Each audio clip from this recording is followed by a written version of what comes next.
अस्सलाम वालेकुम everyone, this is D3 exercise 9C question number 11 chapter bearings का है, एप्लीकेशन ऑफ ट्रिग्नोमेट्री। अच्छा, कैलकुलेटर का इस्तेमाल करना पड़ेगा, P2 का क्वेश्चन है, ठीक है। तो क्लास बच्चों, सबसे पहले जो उन्होंने कहा है कि A फ्रॉम B का मतलब होता है कि यानी B से A की तरफ आपने आना है, और ये है मेरा नॉर्थ। B पर नॉर्थ बनेगा एक लाजमी, ठीक है। यहाँ मेरा पॉइंट B है, मैंने B पर एक नॉर्थ बना दिया, ठीक है। और मुझे B से A की तरफ आना है, यानी कि मुझे यहाँ से यहाँ पर आना है, ठीक है।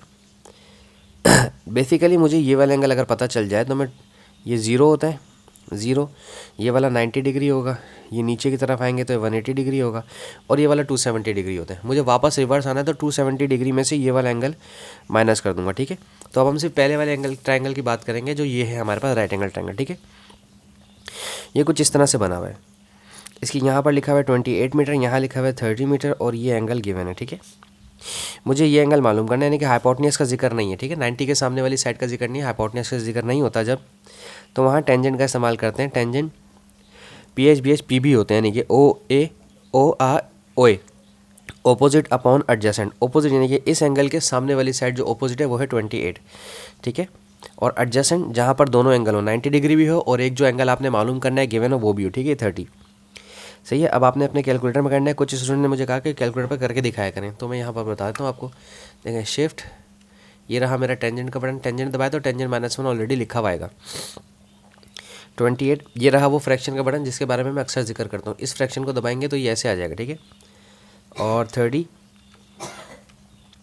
ये आ रहा है 43.02, ठीक है। तो हमने यहाँ पर लिख देते हैं 43.02, लेकिन मेरा ये आंसर आया नहीं, ठीक है। 43.02 डिग्री ये आया 43। अब मुझे चाहिए NBA, N से B, नॉर्थ से B से A, 270 डिग्री में से ये वाला गिवन एंगल जो भी आया है इसे कर दें आप माइनस, ठीक है। 270 डिग्री में से ऐसे कर दें माइनस, 270 डिग्री माइनस आंसर 226.9, 227 कर देते हैं इसको राउंड ऑफ करके ना, ये राउंड ऑफ करके 227 डिग्री हो जाएगा, ठीक है। ये पहला हमारा क्वेश्चन कंप्लीट हो गया। अच्छा, अब आगे चलते हैं नेक्स्ट पार्ट पे। नेक्स्ट पार्ट में कहता है एंगल COB, C से O और O से B, हमें ये वाला एंगल मालूम करना है, ठीक है। अब मुझे सिर्फ ये एंगल मालूम करना है, तो अब हम इस वाले ट्रायंगल की बात करते हैं जो इस तरह से बना हुआ है, ठीक है। जो ऑब्ट्यूज बना हुआ है, शायद, हाँ यकीनन ऑब्ट्यूज बना हुआ है, यकीनन, शायद क्यों, यकीनन है। इसकी वैल्यूज़ क्या हैं, ये 70 है, ये 30 है, और ये 50 है। अब आपको ये वाला एंगल मालूम करना है। देखो, बहुत आसान सी चीज़ है।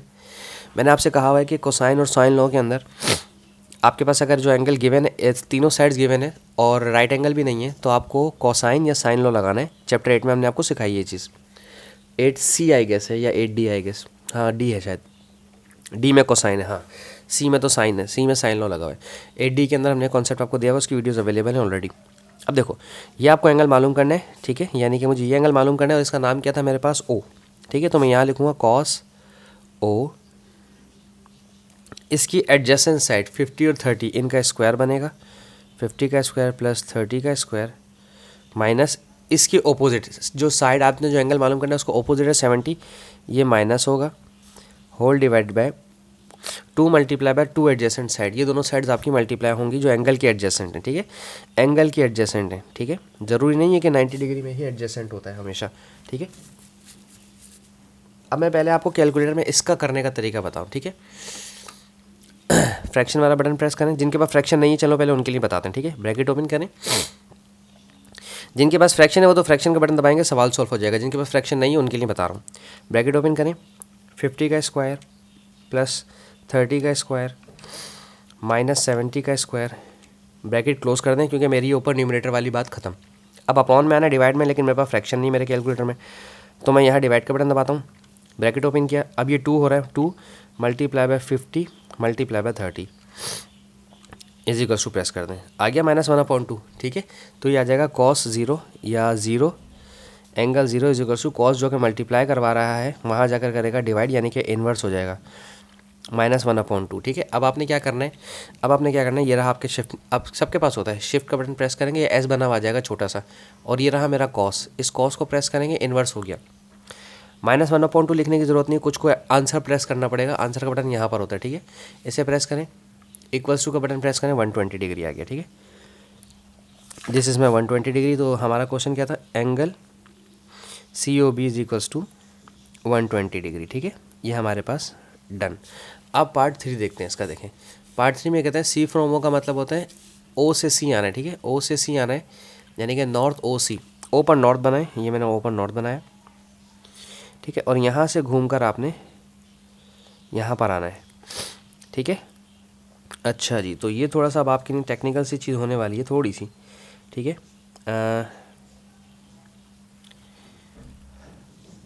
ये मेरे पास है पूरा कितना आया था, 120 डिग्री।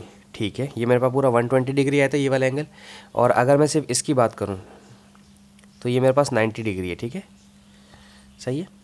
120 डिग्री में से जो अभी मेरे पास आंसर है 120 डिग्री, उसमें से अगर ये 90 है तो ये वाला 30 होगा। मैं अलग शेप पे बनाकर दिखा दूँ आपको मैं क्या बात कहना चाह रहा हूँ, कन्फ्यूज़ होने की ज़रूरत नहीं है बिल्कुल भी।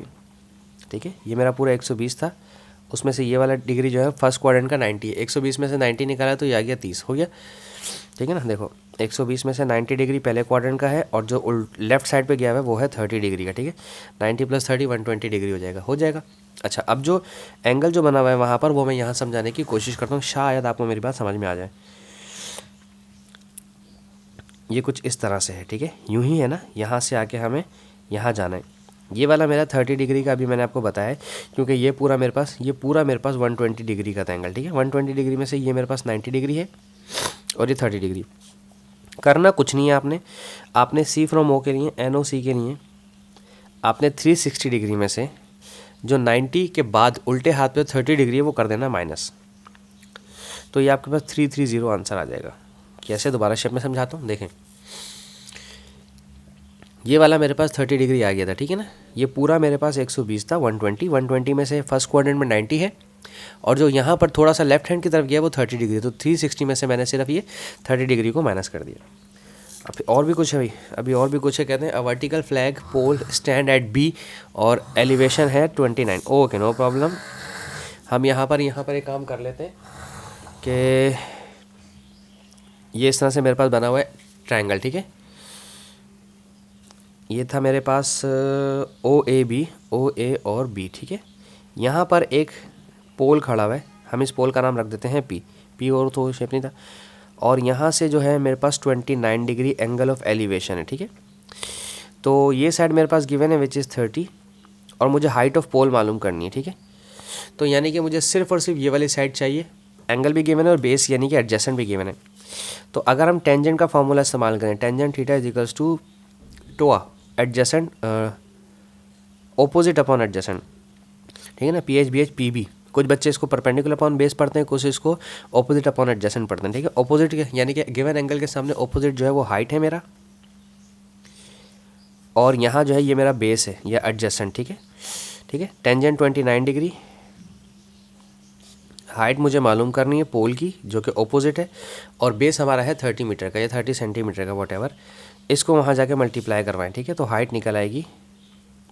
मैं मल्टीप्लाई करने का तरीका भी कैलकुलेटर से आपको बताता हूँ, सब्र कीजिए। ठीक है, 30 मल्टीप्लाई बाय टेंजेंट 29 ही था ना, हाँ बिल्कुल, 16.6 metre. All the sides were given in metre, तो हम इसको 16.6 मीटर लिखेंगे। होपफुली आपको समझ आया हो। Thank you so much for watching my channel. अल्लाह हाफिज़।